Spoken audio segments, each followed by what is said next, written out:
Hello दोस्तों, स्वागत है आपका हमारे यूट्यूब चैनल प्रीफेस एकेडमी में। और आज का हमारा टॉपिक है महत्तम समापवर्तक तथा लघुत्तम समापवर्तक, जिसको हम इंग्लिश में एचसीएफ एंड एलसीएम बोलते हैं, या इसको हम हिंदी में शॉर्ट में मासा तथा लासा भी कहते हैं। एचसीएफ समझते हैं। एचसीएफ का सबसे पहले हम देखते हैं कि फुल फॉर्म क्या होता है इसका। तो फुल फॉर्म है इसका हाईएस्ट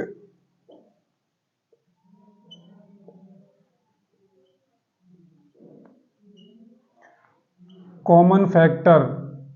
एचसीएफ की फुल फॉर्म होती है हाईएस्ट कॉमन फैक्टर, और एलसीएम का फुल फॉर्म होता है least common multiple. Least common multiple. तो सबसे पहले हमें यहाँ पर एचसीएफ और एलसीएम समझने से पहले ये समझना होगा कि फैक्टर क्या है और मल्टीपल क्या है। ये फैक्टर किसे कहते हैं और मल्टीपल हम किसे कहते हैं। तो सबसे पहले हम समझते हैं फैक्टर और मल्टीपल के ही बारे में। फैक्टर फैक्टर इसको हम हिंदी में बोलते हैं अपवर्तक। फैक्टर मीन्स होता है अपवर्तक, या इसी को हम गुणनखंड भी कहते हैं, या इसी को हम गुणनखंड भी बोलते हैं। मल्टीपल मल्टीपल मीन्स होता है अपवर्त्य। अपवर्त्य, या इसी को हम बोलते हैं गुणज। इसी को हम गुणज भी कहते हैं। तो फैक्टर मीन्स है अपवर्तक या गुणनखंड, और मल्टीपल मीन्स होता है अपवर्त्य। तो दोनों में क्या अंतर है ये समझते हैं। सबसे पहले क्या है कि हमने माना कि ए कोई हमारा एक नंबर है।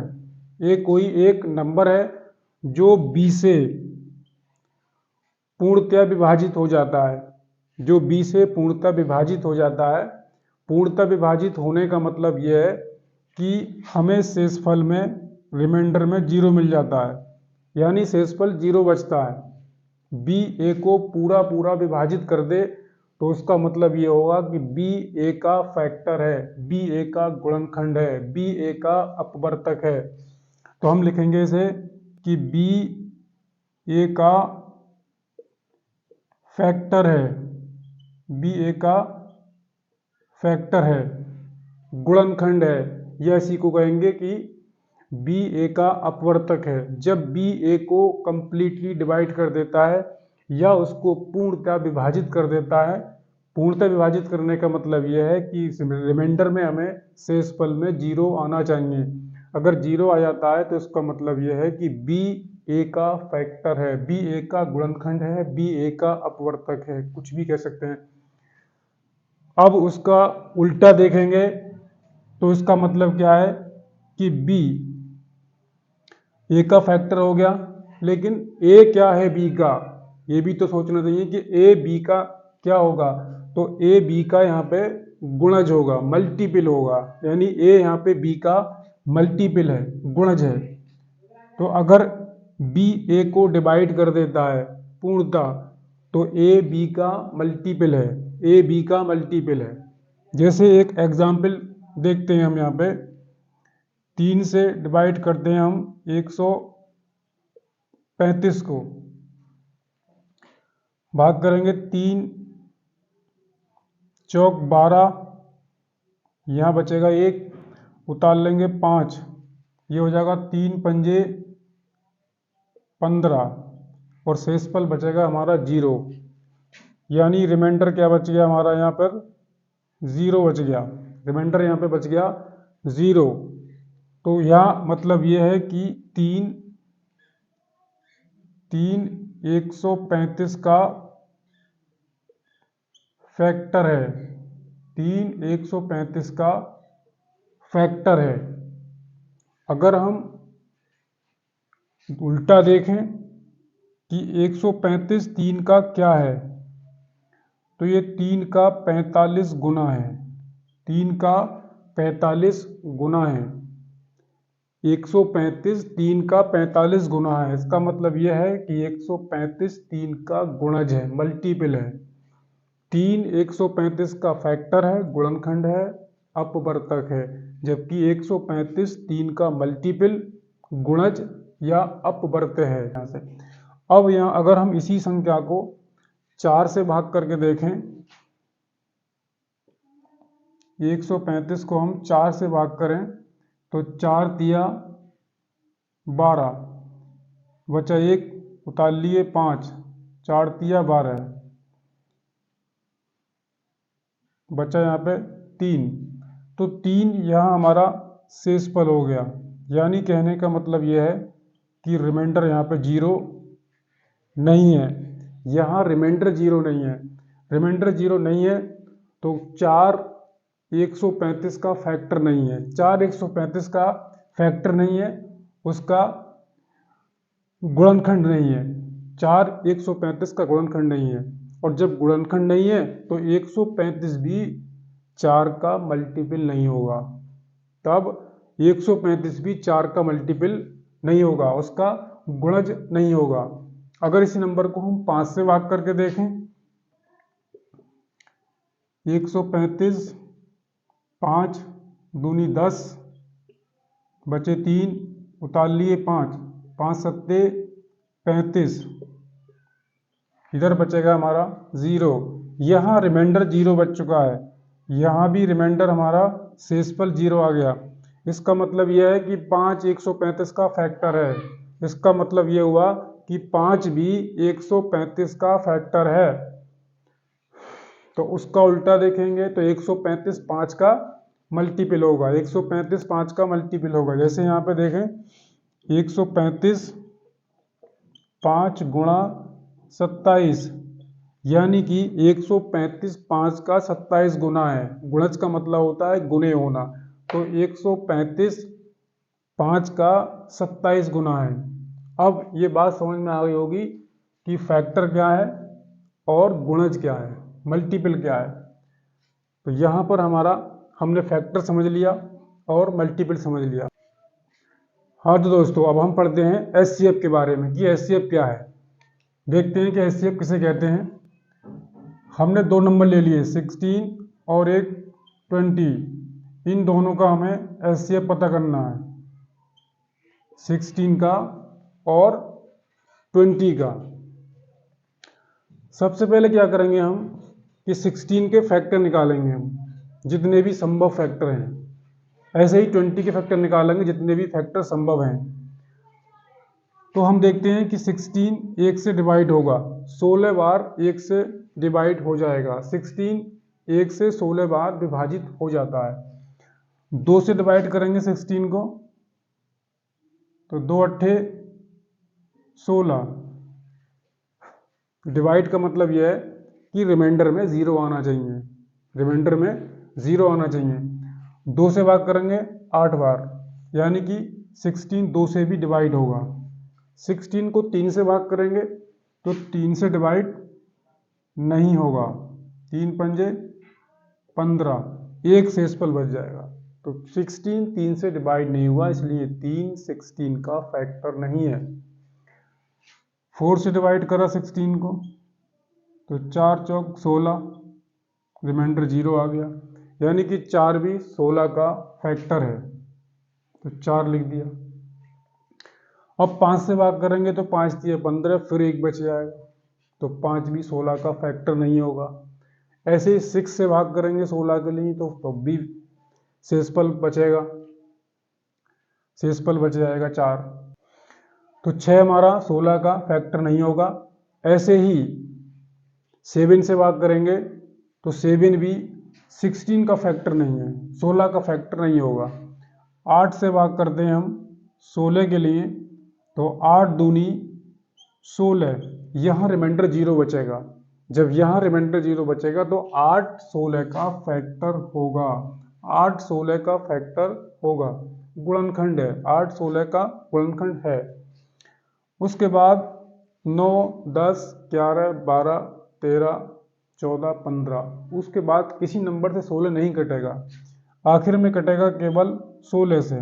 16 से भाग करेंगे, 16 ही कम 16, रिमाइंडर 0, यानी 16 भी हमारा 16 का फैक्टर है, 16 भी 16 का फैक्टर है।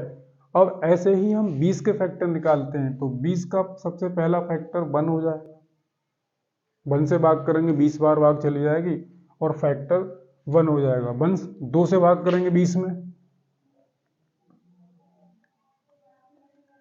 2 धाई 20, यहाँ भी 0 बचेगा, 2 धाई 20, तो 2 फैक्टर होगा, 2 भी यहाँ पर फैक्टर होगा 20 का। 3 से भाग करेंगे, तो 3 से अगर भाग करेंगे तो 3 छंग 18, 2 बचेगा शेष पर, यानी कहने का मतलब यह है कि 3 20 का फैक्टर नहीं है। तो फिर 4 से भाग करते हैं, 4 पंजे 20, शेष पर बचेगा 0। 4 भी 20 का फैक्टर है, गुणनखंड है, 4 भी 20 का फैक्टर है, गुणनखंड है। अगर 5 से भाग करेंगे 20 के लिए, तो 5 चौक 20, 5 भी 20 का फैक्टर होगा, 5 भी 20 का फैक्टर होगा। उसके बाद 6 से भाग करेंगे, 6 20 का फैक्टर नहीं होगा, 7 भी नहीं होगा, 8 भी नहीं होगा, 9 भी 20 का फैक्टर नहीं होगा, क्योंकि पूरा पूरा ये नंबर डिवाइड नहीं करेंगे। जो नंबर किसी नंबर को कंप्लीट डिवाइड कर देता है वो उस नंबर का फैक्टर होता है। ऐसे ही हम 10 से भाग करेंगे 20 के लिए, तो 10 दूनी 20, अब 10 यहाँ पे 20 का फैक्टर है और लास्ट फैक्टर बनेगा इसका अब स्वयं 20। तो इसमें हमें दिख रहा है कि 16 और 20 में अगर हमने इनके फैक्टर निकाले, 16 के 1 2 4 8 और 16, 20 के निकाले 1 2 4 5 10 और 20, ये फैक्टर निकल गया। ये इनके सारे फैक्टर हैं जो संभव हैं, जो संभव फैक्टर हो सकते हैं वो हमने 16 और 20 के निकाल लिए। अब इसमें क्या है कि हम ये देख रहे हैं कि 1 और 16 जो कि एक दोनों संख्याओं का फैक्टर है, इसलिए एक हर संख्या का फैक्टर होता है, जबकि स्वयं संख्या भी संख्या का फैक्टर होती है और स्वयं संख्या भी संख्या का फैक्टर होती है। तो 16 का फैक्टर 16 भी है और 20 का फैक्टर 20 भी है, इसलिए किसी भी संख्या के कम से कम 2 फैक्टर जरूर होते हैं, एक 1 और स्वयं संख्या जो दी होती है। इसलिए अब सबसे पहले इसमें हम कॉमन फैक्टर निकालेंगे। सबसे पहले निकालेंगे इसमें हम कॉमन फैक्टर कि कॉमन फैक्टर क्या क्या है हमारे। दोनों ही नंबर के हमने फैक्टर निकाल लिए। इन फैक्टर में वो नंबर चूज करने हैं, चुनने हैं जो कॉमन है, जो कॉमन फैक्टर हैं, उनको हमें बाहर निकालना है। तो दोनों में हम देखें तो 1 और 1 दोनों में ही कॉमन है।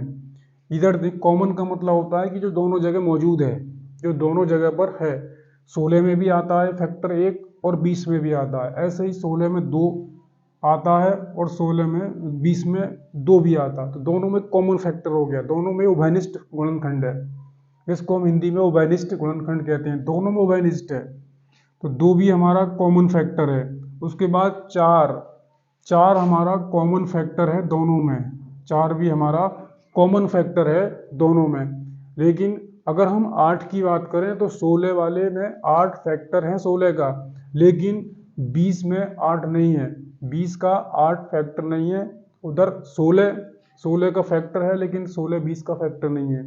इधर 5 की बात करें तो 5 यहाँ तो है लेकिन ऊपर नहीं है, इसलिए 5 20 का फैक्टर है, 16 का नहीं है, तो ये कॉमन फैक्टर नहीं कहलाएंगे। कॉमन फैक्टर वही होते हैं जो दोनों में मौजूद हों, उनको हम कॉमन फैक्टर बोलते हैं। अभी हमारा HCF नहीं निकला है, अभी हमारा मासा नहीं निकला है, क्योंकि अभी तो हमने कॉमन फैक्टर चुने हैं। अब हमें वो वाला फैक्टर चुनना है इसमें जो सबसे बड़ा है, क्योंकि यहाँ होता क्या है हमारा HCF में हाईएस्ट कॉमन फैक्टर। HCF का मतलब होता है हाईएस्ट कॉमन फैक्टर। जब हाईएस्ट कॉमन फैक्टर होता है तो हमें दोनों नंबर्स में वो वाला फैक्टर चुनना है जो सबसे बड़ा है। तो सबसे बड़ा फैक्टर हमारा इनमें केवल 4 है जो दोनों में कॉमन है। कॉमन तो हमारा 1 भी है, कॉमन हमारा 2 भी है और कॉमन हमारा 4 भी है, लेकिन हमें सबसे बड़ा वाला फैक्टर निकालना है जो दोनों में कॉमन है। जो दोनों में सबसे बड़े से बड़ा फैक्टर कॉमन है उसी को हम मासा कहेंगे या HCF बोलते हैं। लेकिन हम यहाँ पर जो मासा निकालना है तो उस मासा को निकालने के लिए हमारा सबसे मेन चीज़ ये है कि हम इस तरह से सारे फैक्टर नहीं लिखने होते हैं। हमें वो फैक्टर लिखने हैं जो अभाज्य गुणनखंड होते हैं, अभाज्य फैक्टर जिनको हम प्राइम फैक्टर कहते हैं। तो हम ये सारे फैक्टर लिखकर मासा नहीं निकालेंगे, हम निकालते हैं मासा प्राइम फैक्टर लिख के, जिनको हम प्राइम फैक्टर बोलते हैं या अभाज्य गुणनखंड कहते हैं। तो हम समझते हैं पहले कि अभाज्य गुणनखंड क्या होते हैं। तो अभाज्य गुणनखंड समझने से पहले हमें ये पता होना चाहिए कि अभाज्य संख्याएं क्या होती हैं या भाज्य संख्याएं क्या होती हैं। तो सबसे पहले हम भाज्य और अभाज्य संख्याओं के बारे में ही समझते हैं। पहली है हमारी कॉम्पोजिट नंबर। कॉम्पोजिट नंबर जिसको हम कहते हैं भाज्य संख्या, जिसको हम कहते हैं भाज्य संख्या। और दूसरा है हमारा प्राइम नंबर, दूसरा है हमारा प्राइम नंबर।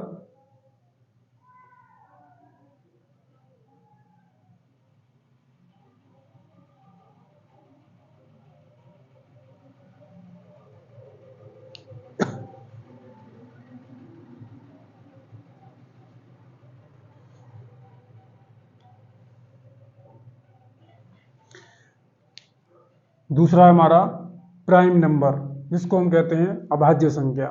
तो कॉम्पोजिट नंबर, भाज्य संख्या और प्राइम नंबर अभाज्य संख्याएं क्या होती हैं। सबसे पहले हमें यही समझ लेते हैं कि संख्याएं क्या होती हैं।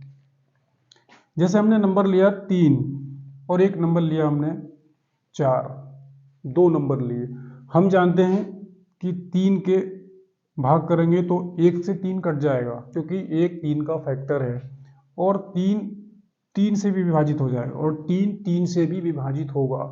तो कम से कम 2 फैक्टर होते हैं किसी भी संख्या के, कम से कम किसी संख्या के 2 फैक्टर होते हैं। तो 3 1 से भी विभाजित होगा और 3 3 से भी विभाजित होगा, 3 3 से भी डिवाइड होगा। अगर हम 4 की बात करें तो 4 1 से भी विभाजित होगा और 4 4 से भी विभाजित होगा। यहाँ हम विभाजित की बात कर रहे हैं तो विभाजित का मतलब यह है कि शेषफल में 0 आना चाहिए, कंप्लीट विभाजित होना चाहिए, कंप्लीटली डिवाइड होना चाहिए, पूर्णतः विभाजित। लेकिन 4 यहाँ पे 2 से भी डिवाइड होगा, 4 यहाँ पे 2 से भी डिवाइड होगा। तो क्या है कॉम्पोजिट नंबर और प्राइम नंबर या भाज्य संख्याएं या भाज्य संख्याएं। इसमें हम देख रहे हैं कि 3 केवल 2 ही नंबर से डिवाइड हो सकता है, 1 से और 3 से, 1 से और 3 से, बाकी किसी भी नंबर से पूर्णतः डिवाइड नहीं होगा। लेकिन अगर 4 को देखें हम तो 4 1 से पूर्णतः डिवाइड हो सकता है और 4 4 से भी पूर्णतः डिवाइड हो सकता है। उसके अलावा 2 से भी डिवाइड हो सकता है, 2 से भी कंप्लीटली डिवाइड हो सकता है, पूर्णतः विभाजित हो सकता है। तो जो नंबर 1 और स्वयं संख्या के अलावा किसी भी नंबर से डिवाइड हो जाते हैं, ऐसे नंबर को हम भाज्य संख्याएं कहते हैं। ऐसी संख्याएं जो 1 और स्वयं के अलावा किसी अन्य संख्याओं से भी विभाजित हो जाती हैं, तो ऐसी संख्याओं को हम भाज्य संख्याएं या कॉम्पोजिट नंबर कहते हैं। इसलिए 4 हमारा भाज्य संख्या है, 4 कॉम्पोजिट नंबर है, जबकि 3 केवल 2 ही नंबर से डिवाइड होता है, 1 से और 3 से।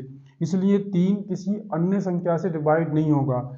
तो हम क्या कहेंगे कि ऐसी संख्याएं जो 1 से और स्वयं से विभाजित होती हों, किसी अन्य संख्या से विभाजित नहीं होती हैं, तो ऐसे नंबर को हम अभाज्य संख्याएं कहते हैं। ऐसी संख्याओं को हम अभाज्य संख्याएं या प्राइम नंबर कहते हैं। तो 3 यहाँ पे हमारा प्राइम नंबर है। अगला एक और एग्जाम्पल लेते हैं 5 और 6 का। इसमें क्या 5 की बात करें तो 5 1 से विभाजित होगा, 5 5 से विभाजित होगा और बाकी किसी नंबर से विभाजित नहीं होगा, क्योंकि 5 केवल 1 से डिवाइड हो सकता है या फिर 5 से डिवाइड हो सकता है, बाकी किसी नंबर से डिवाइड नहीं होगा। 6 की बात करें तो 6 1 से तो हर संख्या डिवाइड होगी, क्योंकि 1 हर संख्या का फैक्टर है, जो किसी संख्या का फैक्टर उसको पूर्णतः विभाजित कर देता है, इसलिए 1 हर संख्या का फैक्टर है। 1 6 से भी डिवाइड होगा और 6 2 से भी डिवाइड होगा और 6 3 से भी डिवाइड होगा। किसी संख्या के अगर एक से ज़्यादा फैक्टर हैं तो वो संख्या भाज्य संख्या है, वो हमारी कॉम्पोजिट नंबर है। अगर किसी संख्या के केवल 2 ही फैक्टर हैं, 1 और स्वयं संख्या, तो वो संख्या हमारी अभाज्य संख्या है या प्राइम नंबर है। तो 5 हमारा यहाँ पे प्राइम नंबर है और जबकि 6 यहाँ पे कॉम्पोजिट नंबर है या अभाज्य संख्या है। तो इस तरीके से जो संख्याओं में भाग चली जाती है 1 और 1 के स्वयं संख्या, 1 और स्वयं संख्या के अलावा अगर किसी अन्य संख्या से किसी नंबर में भाग चली जाती है तो वो संख्या हमारी भाज्य संख्याएं होती हैं। अगर किसी नंबर में किसी संख्या में 1 और स्वयं संख्या के अलावा किसी दूसरे नंबर से कंप्लीट भाग नहीं जाती है या पूर्णतः विभाजित नहीं होता है, तो ऐसी संख्याओं को हम अभाज्य संख्याएं या प्राइम नंबर कहते हैं। देखते हैं कि प्राइम नंबर क्या क्या हो सकते हैं। जैसे हम देखें प्राइम नंबर में तो 2 सबसे छोटा प्राइम नंबर है, 2 सबसे छोटा अभाज्य संख्या है, 3 अभाज्य संख्या है, 5 अभाज्य संख्या है, 7 अभाज्य संख्या है। अगर हम 9 की बात करें तो 9 1 से डिवाइड होगा, 9 9 से भी डिवाइड होगा और 9 3 से भी डिवाइड होगा, इसलिए 9 प्राइम नंबर है, 9 अभाज्य संख्या नहीं है। 10 हमारा कॉम्पोजिट नंबर है, भाज्य संख्या है। 9 हमारा ये भी भाज्य संख्या है। तो यहाँ पे हम 11 13 ये किसी से डिवाइड नहीं होंगे, 17 19 23 29 31 डॉट डॉट। इस तरह से और भी बहुत से नंबर हैं जो कि अभाज्य संख्या हैं, प्राइम नंबर हैं, जो किसी भी नंबर से डिवाइड नहीं होते हैं 1 और स्वयं के अलावा। तो ऐसे नंबर हमारे अभाज्य संख्याएं कहलाती हैं। अब हम निकालेंगे HCF मासा अभाज्य गुणनखंड करके, प्राइम फैक्टर करके निकालेंगे। जो हमने शुरू में एक सवाल किया था वो उसमें सारे फैक्टर लिखे थे हमने, लेकिन यहाँ हम लिखेंगे केवल अभाज्य गुणनखंड या प्राइम फैक्टर करने के बाद तब हम मासा निकालेंगे, HCF निकालेंगे। मासा निकालने की हमारे पास 2 विधियां होती हैं। मासा निकालने की हमारे पास 2 विधियां होती हैं। पहली है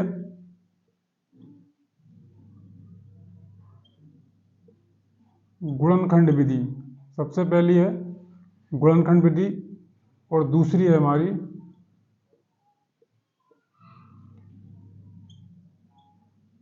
भाग विधि। एक हमारी गुणनखंड विधि है और दूसरी है हमारी भाग विधि। हम निकालते हैं अब गुणनखंड विधि से मासा, जिसमें हम प्राइम फैक्टर करके अभाज्य गुणनखंड करके मासा निकालेंगे।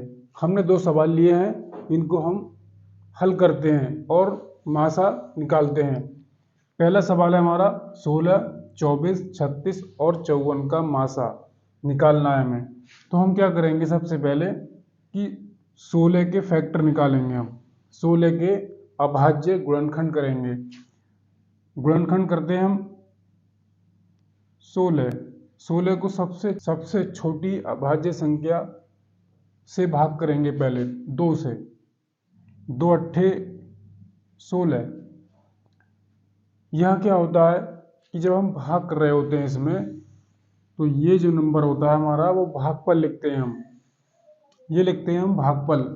जो भागफल आता चला जाता है उसको हम नीचे लिख के चले जाते हैं। तो यह हमारा 2 से 16 को भाग करेंगे तो 2 अट्ठे 16, 8 बार जाएगा, तो वो जो बार गया है भागफल है वो लिख लिया। अब 2 से फिर भाग करेंगे, 2 चौक 8, 2 से भाग करेंगे, 2 दूनी 4, फिर 2 से भाग करेंगे, 2 एकम 2, तब तक भाग करते जाते हैं जब तक कि भागफल यानी अंत में 1 नहीं आ जाता। तो अब हमने 16 के ये अभाज्य गुणनखंड बना लिए, इनको हम सबको गुणा में लिख लेते हैं।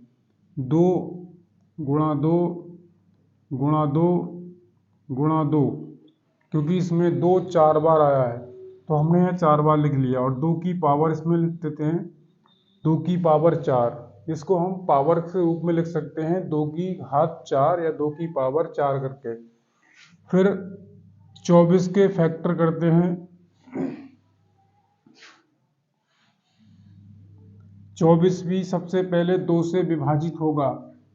2 एकम 2, 2 दूनी 4, 2 छक्का 12, 2 तिया 6 और 3 एकम 3, यानी 24 के फैक्टर हो गए 2, 2, 2 और 3। इनको भी हम लिख लेते हैं गुणा में। 2 गुणा 2 गुणा 2 गुणा 3, ये बन जाएगा 2 की पावर 3 गुणा 3 की पावर 1। अब हम फैक्टर करते हैं 36 के। फैक्टर करते हैं हम 36 के। 2 से विभाजित होगा 36 भी। 2 एकम 2, 2 अट्ठे 16, 2 नैम 18, 3 से भाग करेंगे 3 तिया 9, फिर 3 से भाग करेंगे 3 एकम 3। जब तक भागफल में 1 नहीं आ जाता तब तक हम भाग करते जाएंगे और हम इनके अभाज्य गुणनखंड बनाते हैं। तो 36 के फैक्टर बन गए हमारे 2, 2 और 3, 3। 36 के अभाज्य गुणनखंड बनाए हमने 2 गुणा 2 गुणा 3 गुणा 3। ये हो जाएगा हमारा 2 की पावर 2 गुणा 3 की पावर भी 2, क्योंकि 2 गुणा में 2 बार है, 3 भी गुणा में 2 बार है, तो दोनों की पावर 2 2 हो जाएगी मल्टीपल में। अब 54 के फैक्टर करते हैं हम। अब करते हैं हम 54 के फैक्टर। 2 से डिवाइड होगा, 2 दूनी 4, 2 सत्ते 14, फिर अब ये 3 से डिवाइड होगा 27, 3 नम 27, फिर 3 से भाग करेंगे 3 तिया 9, फिर भाग करेंगे 3 से 3 एकम 3। इसके फैक्टर हो गए 54 के 2 गुणा 3 गुणा 3 गुणा में 3, 2 की पावर 1 बन गई और 3 की पावर यहाँ पर 3 हो जाएगी। अब हमें लिखना है इनका HCF, हमें लिखना है इन सब संख्याओं का HCF यानी मासा। तो इनका मासा कितना होना चाहिए? मासा में क्या करते हैं कि जो फैक्टर हमारा कॉमन है, जो फैक्टर सब में है, कॉमन फैक्टर है, उस कॉमन फैक्टर का हम सबसे छोटी वाली पावर लिखेंगे। जैसे हम 2 की पावर 1, यहाँ 2 की पावर 2, यहाँ 2 की पावर 3 और यहाँ पर 2 की पावर 4 है, लेकिन ये 2 सभी में कॉमन है, 2 सब में कॉमन है। 3 की पावर 1, 3 की पावर 2, 3 की पावर 3, लेकिन 3 ऊपर वाले में नहीं है, इसलिए 3 कॉमन फैक्टर नहीं है। मासा में क्या होता है कि जो फैक्टर कॉमन होता है उस कॉमन फैक्टर की सबसे छोटी पावर लेते हैं हम, वही हमारा मासा बनेगा। 2 की पावर 1 है, 2 की पावर 1 का मतलब 2 ही है, तो मासा हमारा हो जाएगा यहाँ पे 2। यही हमारा इसका आंसर होगा। अब हम देखते हैं दूसरा सवाल। दूसरे सवाल में 48, 36 और 72 इनका हमें मासा पता करना है कि इनका HCF कितना होगा। तो पहले क्या लिखेंगे हम? 48 के गुणनखंड लिखेंगे, अभाज्य गुणनखंड। Prime factor. तो बनाते हैं 48 के प्राइम फैक्टर।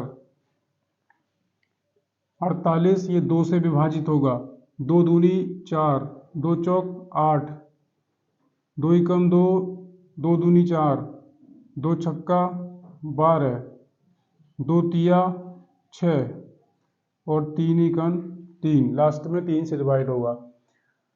48 के फैक्टर हो गए 2 4 12, 2 गुणा 2 गुणा 2 और गुणा में 3, तो ये बनेगा 2 की पावर 4 गुणा 3 की पावर 1। अब 36 के फैक्टर करने हैं हमें, 36 के अभाज्य गुणनखंड निकालने हैं। 36 को भाग कर लेंगे एक साइड, 2 से डिवाइड होगा, 2 एकम 2, 2 अट्ठे 16, 2 से भाग करेंगे 2 नेम 18, 3 से भाग करेंगे 3 तिया 9, फिर 3 से डिवाइड करेंगे 3 एकम 3। तो 36 के फैक्टर बन गए 2 गुणा 2 गुणा 3 गुणा 3, ये बन जाएगा 2 की पावर 2 गुणा में 3 की पावर भी 2। अगला नंबर है हमारा 72। 72 के हमें फैक्टर बनाने हैं, तो यहाँ लिखेंगे 72 और 72 को हम डिवाइड करेंगे 2,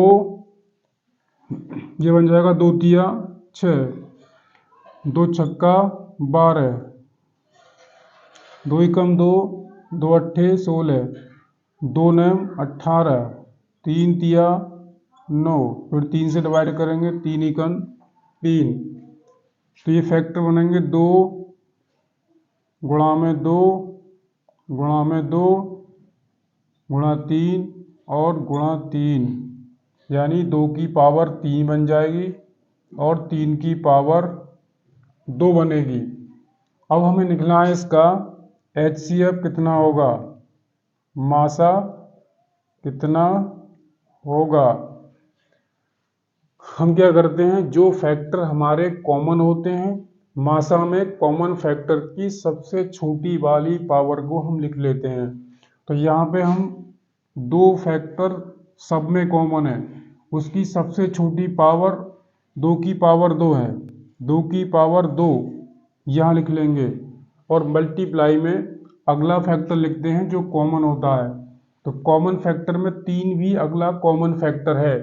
कॉमन फैक्टर में सबसे छोटी पावर लिखते हैं, तो यहाँ 3 की सबसे छोटी पावर 1 पावर है।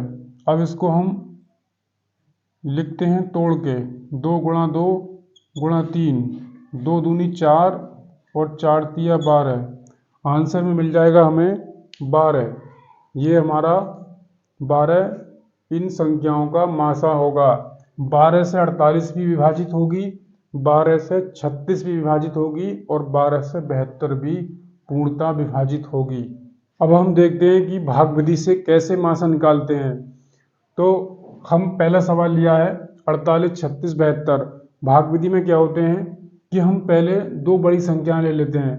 जो बड़ी संख्या हैं, सबसे बड़ी संख्या को छोटे नंबर से भाग करते हैं। जैसे हमने इसमें 72 और 48 2 बड़े नंबर हैं, तो हम कोई भी 2 नंबर ले सकते हैं, लेकिन हम क्या करेंगे सबसे पहले कि 2 बड़े बड़े नंबर निकाल लेंगे और सबसे बड़ी संख्या को 72 को हम 48 से भाग कर देंगे।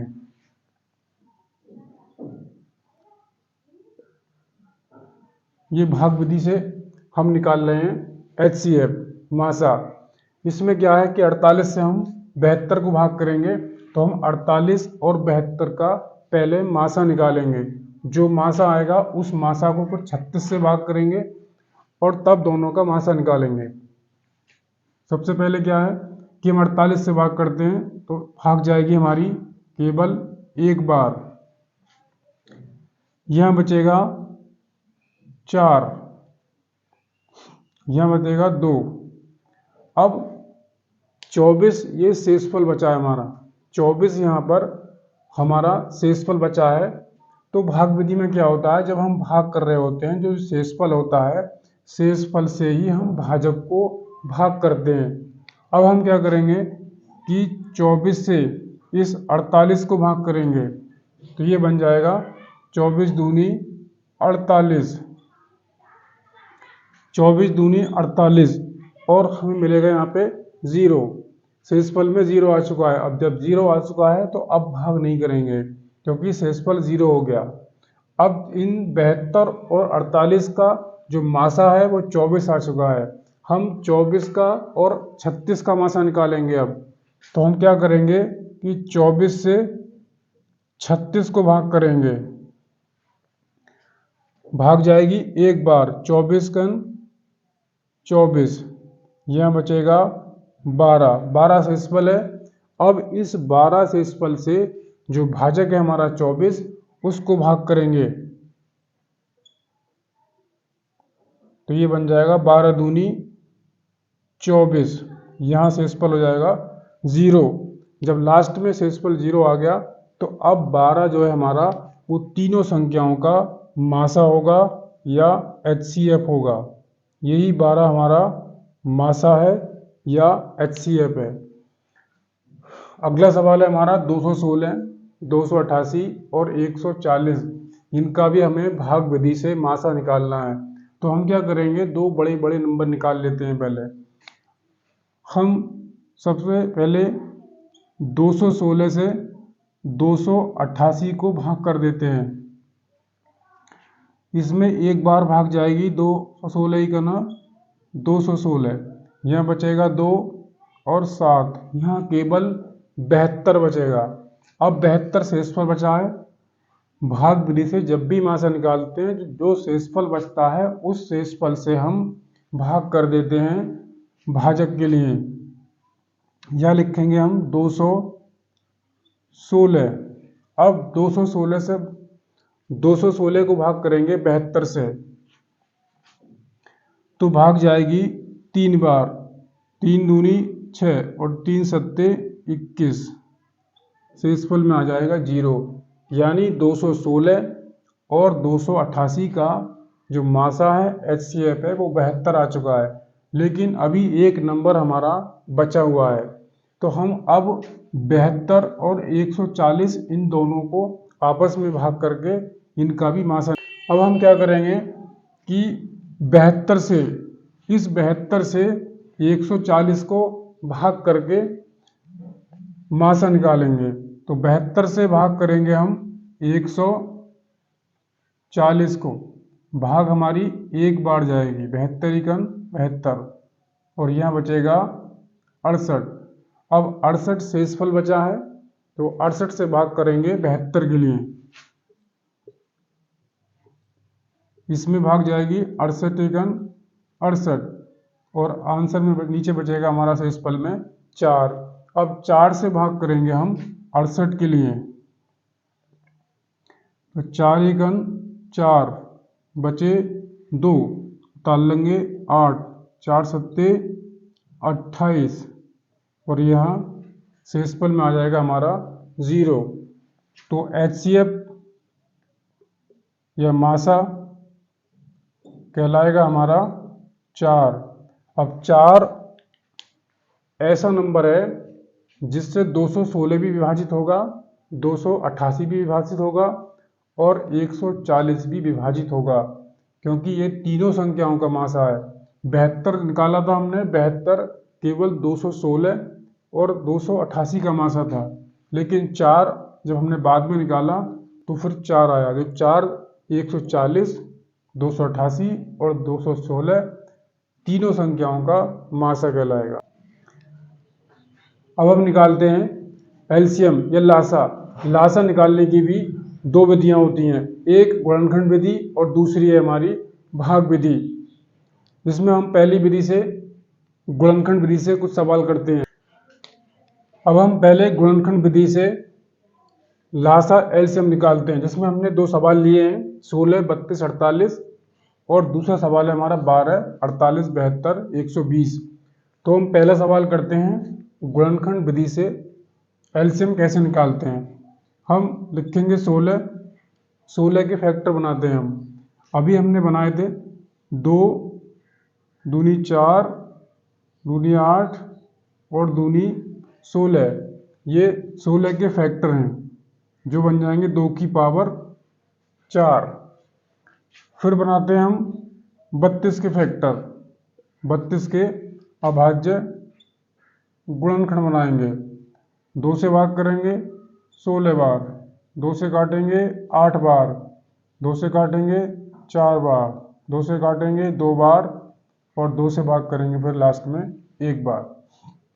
कुल 5 फैक्टर बनेंगे। 2 गुणा 2 गुणा 2 गुणा 2 गुणा 2 यानी 2 की पावर 5। अगला नंबर है हमारा 48। 48 के भी हम फैक्टर निकाल लेते हैं। 2 से भाग करेंगे 2 दूनी 4, 2 चौक 8, 2 एकम 2, 2 दूनी 4, 2 छक्का 12, 2 तिया 6 और 3 एकम 3। अब लिखते हैं फैक्टर। 2 गुणा 2 गुणा 2 गुणा 2 और गुणा 3 यानी 2 की पावर 4 और 3 की पावर 1। हमें लिखना है इनका एलसीएम या लासा। तो लासा में क्या होता है कि जो फैक्टर कॉमन फैक्टर की तो हम बड़ी से बड़ी पावर लिखते हैं, चाहे वो एक ही लाइन में कॉमन हो या सब में कॉमन हो, उसकी हम बड़ी से बड़ी पावर लिखते हैं। तो 2 हमारा तीनों में आता है, 16 में भी है, 32 में भी है और 48 में भी है, इसलिए हम 2 की सबसे बड़ी पावर 5 है, तो यह लिखेंगे 2 की पावर 5। जबकि 3 केवल एक ही जगह है, बाकी कहीं नहीं है। लासा जब भी निकालते हैं, एलसीएम जब भी निकालते हैं, जो कॉमन होते हैं कॉमन की बड़ी से बड़ी पावर लिखते हैं और जो कॉमन नहीं होता उसको भी इसमें हम लिख लेते हैं गुणा में। तो यह लिखेंगे 3 की पावर 1 है। एलसीएम में जो कॉमन फैक्टर होते हैं उनकी हम सबसे बड़ी पावर लिखते हैं और जो कॉमन नहीं होता है उसको भी हम इसमें लिखते हैं। तो ये बनेगा इसका 2 गुणा 2 गुणा 2 गुणा 2 गुणा 2 और गुणा में 3। सबकी गुणा करेंगे, 2 दूनी 4, 4 दूनी 8, 8 दूनी 16, 16 दूनी 32 और 32 दिया बनेंगे हमारे 96, 32 दिया 96। तो ये इसका लासा हो जाएगा यानी एलसीएम बन जाएगा इसका। तो इस तरीके से हम एलसीएम निकाल सकते हैं। तो आइए अगला सवाल करते हैं। 12, 48, 72 और 120 का लासा निकालना है, एलसीएम निकालना है हमें गुणनखंड विधि से। तो पहले लिखेंगे यहाँ पे 12 के फैक्टर बनेंगे 2 दूनी 4, 4 तिया 12 यानी 2 की पावर 2 मल्टीप्लाई में 3 की पावर 1। 48 के फैक्टर हमने अभी निकाले हैं, जिसमें 2 आया है हमारा 4 जगह और मल्टीप्लाई में 3। अभी हमने फैक्टर किए थे 48 के, तो 2 4 जगह मल्टीपल में है और 3 एक जगह, तो ये बन जाएगा 2 की पावर 4 और 3 की पावर यहाँ पर भी 1। अब 72 के हम फैक्टर कर लेते हैं।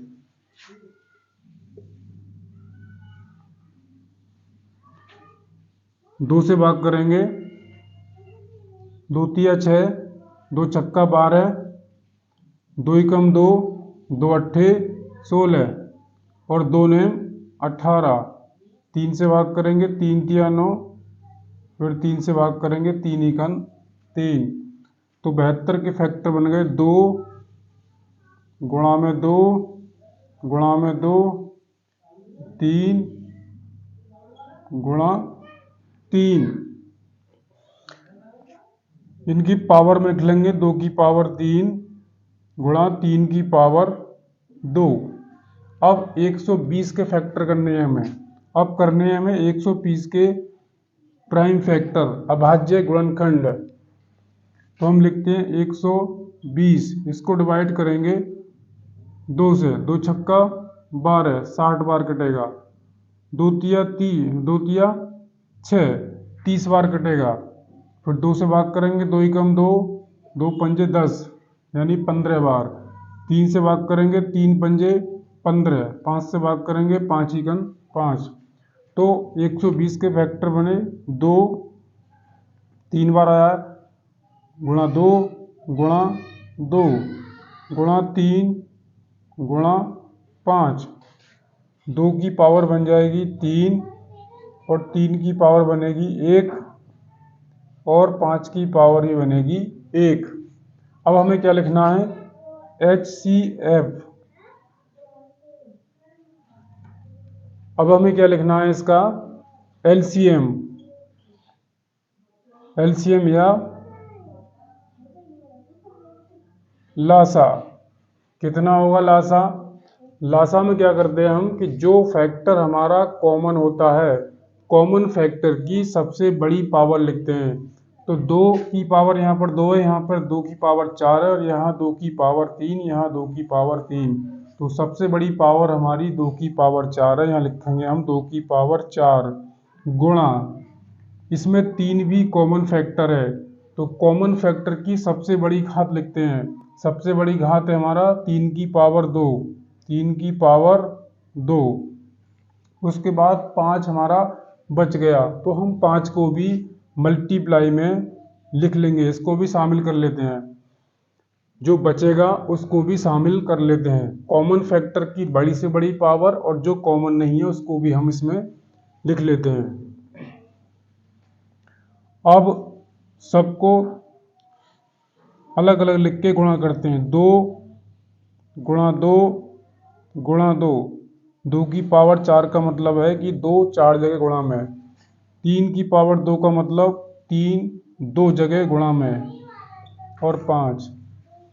अब 2 दूनी 4 दूनी 8 दूनी 16, 16 पंजे हो जाएंगे 80 और ये हो गए 3 तिया 9 यानी 80 और गुणा में 9, 9 अट्ठे 72 और 0, तो इनका लासा आ जाएगा LCM 720। लासा वह संख्या होती है जो दी गई संख्याओं से विभाजित होती हो। लासा वह संख्या है जो दी गई संख्याओं से विभाजित है। अब 720 12 से भी विभाजित होगा, 48 से भी विभाजित होगा, 72 से भी विभाजित होगा और 120 से भी विभाजित होगा। तो हमने गुणनखंड विधि से लासा निकालना सीख लिया है। अब हम भाग विधि से लासा LCM निकालना सीखेंगे कि भाग विधि से हम कैसे LCM निकालते हैं। तो हमने 2 सवाल लिए हैं, 16 32 48, 12 48 72 120। इनका हमें लासा निकालना है भाग विधि से। तो पहले हम क्या लिखते हैं, 16 32 और 48 को हम जैसा है वैसा ही लिख लेते हैं और इन सभी संख्याओं को पहले सबसे छोटी अभाज्य संख्या यानी 2 से भाग करते हैं, फिर 3 से भाग करते हैं जिससे भी ये कटती हों। तो हम देख रहे हैं कि यहाँ पर सभी संख्याएं 2 से विभाजित हो जाएंगी। तो 2 से भाग करेंगे, 2 अट्ठे 16, नीचे हम भाग पर लिखते चले जाते हैं। 2 अट्ठे 16, 2 एकम 2, 2 छक्का 12, 2 दूनी 4, 2 चौक 8। फिर से ये नंबर हमारा 2 से विभाजित होगा, फिर से ये संख्या हमारी 2 से विभाजित होंगी। 2 चौक 8, 2 अट्ठे 16, 2 एकम 2, 2 दूनी 4। फिर से भाग करेंगे, फिर संख्या हमारी 2 से विभाजित होंगी। तो 2 दूनी 4, 2 चौक 8 और 2 दिया 6। अब फिर 2 से विभाजित होंगे लेकिन 3 नहीं कटेगा, जो कटेगा उसको काटेंगे, जो नहीं कटेगा उसको ऐसा ही नीचे उतार लेते हैं। 2 एकन 2, 2 दूनी 4 और 3 का 3 हम ऐसे ही उतार लेंगे, जो कटेगा उसको काट देंगे, जो नहीं कटेगा उसको हम ऐसे ही उतार लेते हैं। अगली बार फिर 2 से भाग करेंगे तो 1 इसका कुछ नहीं होगा, 2 एकम 2, 3 ऐसे ही उतार लेंगे फिर से। अब 3 से भाग करेंगे फिर से तो 1 1 और यहाँ 3 एकन 3। जब तक सब लास्ट में हमारा 1 1 नहीं आ जाता तब तक हम इसको भाग करते चले जाते हैं। अब लासा लिखने के लिए हम जितने फैक्टर हमारे आए हैं इन सब की गुणा कर लेते हैं। तो हम निकालेंगे इनका एलसीएम। एलसीएम में जितने फैक्टर हमारे ये आए इन सब की गुणा कर लेंगे। 2 हमारा 1 2 3 4 5 बार आया है। 2 गुणा 2 गुणा 2 गुणा 2 और गुणा 2 और गुणा में 3। अब गुणा करेंगे सबकी। 2 दूनी 4, 4 दूनी 8, दूनी 16, दूनी 32 और 32 दिया हो जाएगा 96। अभी हमने गुणनखंड विधि से भी मासा निकाला था इनका, तब भी 96 आया था, और अभी हमने भाग विधि से मासा निकाला है तब भी 96 आया है। अब हम अगला सवाल करेंगे। 12, 48, 72 और 120 का लासा निकालेंगे एलसीएम। तो सबसे पहले हम 2 से विभाजित करते हैं, फिर 2 से नहीं कटता है तो 3 से, फिर 5 से। हम अभाज्य गुणनखंड निकालते हैं यहाँ पे। तो हम क्या करेंगे, सबसे पहले 2 से भाग करेंगे। 2 छक्का 12, 2 दूनी 4, 2 चौक 8, 2 तिया 6, 2 छक्का 12, 2 छक्का 12 यानी 120। 2 से 60 बार कट जाएगा। फिर 2 से भाग चली जाएगी इसमें। 2 तिया 6, नीचे हम भागफल लिखते चले जाते हैं। 2 तिया 6, 2 एकन 2, 2 दूनी 4, 2 एकन 2, 2 अट्ठे 16 और 2 तिया 6 यानी 30 बार कट जाएगा। फिर से ये 2 से कटेगा, जो 2 से कटेगा उसे काटेंगे, जो नहीं कटेगा उसको नीचे ऐसे ही लिख लेंगे। तो 3 नहीं कटेगा। 2 छक्का 12, 2 नम 18, 2 एकम 2, 2 पंजे 10। अब 2 से फिर काटते हैं। 2 से केवल अब 6 कटेगा। 3, 2 तिया 6, 9 और 15 ऐसे ही उतार लेंगे। अब हम काटेंगे इनको 3 से। 3 एकन 3, 3 एकन 3, 3 तिया 9, 3 पंजे 15। फिर 3 से भाग करेंगे तो 3 एकन 3 और 5 एकन 5। अब की बार भाग करेंगे 5 से। 1 1 1 और 5 एकन 5। जब तक लास्ट में हमारा 1 1 नहीं आ जाता है तब तक हम भाग करते रहते हैं। अब हमने लास्ट में सबके 1 1 कर लिया है। जो फैक्टर हमारे बने हैं इन सब का गुणा कर लेते हैं और वही हमारा एलसीएम हो जाता है या लासा। तो 2 हमारा 4 बार है, 3 2 बार है और 5 1 बार है। 2 गुणा 2 गुणा 2 गुणा 2 गुणा 3 गुणा 3 और गुणा 5। अब सबकी गुणा करेंगे। 2 दूनी 4, दूनी 8, दूनी 16, 16 पंजे 80 और 3 तिया 9 हो गया। ये बन जाएगा 720। तो यहाँ लासा बन जाएगा हमारा 720। तो इस तरीके से हम लासा मासा ज्ञात कर सकते हैं, भाग विधि से भी और गुणनखंड विधि से भी। तो आज की क्लास को हम यहीं रखते हैं। अगली क्लास में हम इसके सवाल करेंगे। तो अगर वीडियो हमारा पसंद आए तो इसको लाइक और शेयर कर दें और चैनल को हमारे सब्सक्राइब कर लें। Thank you.